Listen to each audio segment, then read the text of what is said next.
Namaskar. I am Dr. Jitendra Jain. I am senior consultant in pediatrics and neonatology department of Cocoon Hospital. I am working here for last 8 years. See, breast milk is always the best milk for the baby because breast milk has unique composition for every baby. So breast milk composition varies from mother to mother, and it is it is composed in such a way that it depends on the baby's requirement and baby's suitability. So baby की जो भी requirement होती है, जैसे preterm baby की अलग requirement होती है, नॉर्मल टर्म बेबी की अलग रिक्वायरमेंट होती है, तो मदर का मिल्क उसी के प्रोपोर्शन में या उसी के अकॉर्डिंग सीक्रेट होता है. तो बेबीज़ जो ब्रेस्ट मिल्क होता है, that is the best milk and evergreen milk for the baby. There is no second thought. And baby के जो मदर का जो ब्रेस्ट मिल्क होता है, ब्रेस्ट मिल्क के अंदर कई सारे ऐसे न्यूट्रिएंट्स होते हैं जो हमें किसी और दूसरे मिल्क में मिलते ही नहीं है.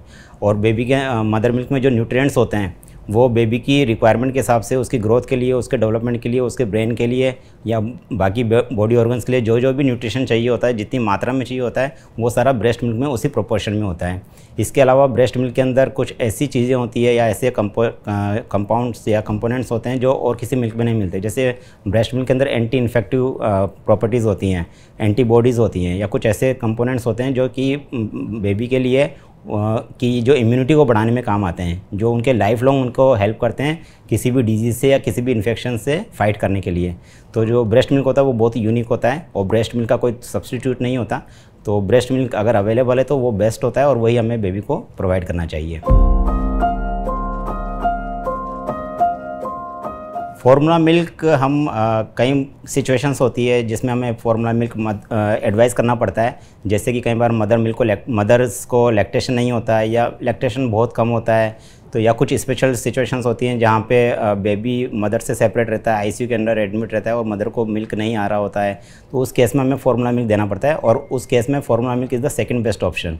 फर्स्ट तो मदर मिल्क होता है. अगर mother milk if it is available then it is the best option, and if in any situation mother milk is not available then second best option is the formula milk. तो formula milk भी आजकल जो काफ़ी research के बाद और काफ़ी technology के बाद आजकल फार्मूला मिल्क को भी कोशिश किया जाता है कि वो बिल्कुल ब्रेस्ट मिल्क के जितना क्लोज हो सके उतना क्लोज बनाया जा सके. जो भी बेनिफिट्स ब्रेस्ट मिल्क से मिलते हैं वही बेनिफिट्स आजकल उसमें इंट्रोड्यूस करने की कोशिश की जा रही है और जितना हो सके day by day, time to time इसको और से और बेटर किया जा रहा है फार्मूला मिल्क को. सो अगर मदर मिल्क अवेलेबल नहीं है तो in that case we can advise formula milk.